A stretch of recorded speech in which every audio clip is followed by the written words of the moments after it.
हाथों में लाल कंगन, बगल में प्रीतम को सुलाई है।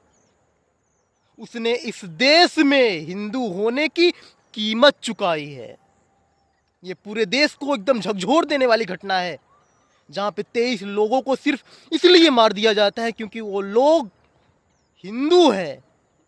उनसे उनके जात को नहीं पूछा जाता, उनके स्टेट को नहीं पूछा जाता, सिर्फ उनसे ये पूछा जाता है कि तुम हिंदू हो। अगर जिन्होंने कहा मैं हिंदू हूँ, उन्हें वहीं मार दिया गया, और जिन्होंने नहीं कहा गया, जिन्होंने कुछ नहीं कहा, उनके पैंट को उतार के देखा गया। ये पूरी शर्मनाक बेहुदा ढंग से घटना हुआ है, जहाँ पे 23 लोगों को सिर्फ इसलिए मार दिया गया क्योंकि वो लोग हिंदू थे।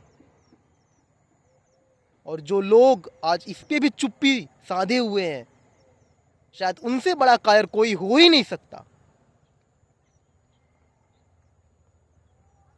और मुझे ये कहते बड़ा शर्म आ रहा है कि हम उस देश में हैं जहाँ पे ये कहा जाता है कि अनेकता में भी एकता है, और ये कहा जाता है कि जो टेररिस्ट होते हैं उन सालों की कोई जाति, कोई धर्म, कोई मजहब नहीं होता। अगर यही बात सच है तो वो लोग हिंदू के नाम पे गोली क्यों मारें?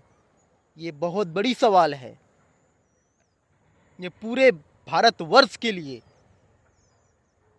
एक सेना का जवान जो छुट्टी पे आया था, उसकी चंद दिनों पहले शादी हुई थी, उसके कुछ सपने रहे होंगे, वो उन सपनों के साथ वहाँ कश्मीर की वादियों में एंजॉय करने गया था, पर उसे क्या पता था कि ये उसका लास्ट सफ़र है।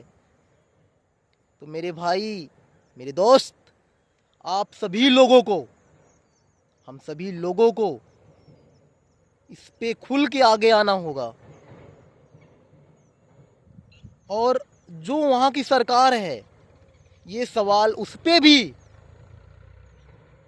कि आपके यहाँ आप धारा 370 हटा देते हो, नोटबंदी करते हो, फिर और ये कहते हो कि अब यहाँ पे सभी मामला सामान्य है, सब कुछ बढ़िया है, तो ये घटनाएं कैसे हो जा रही हैं?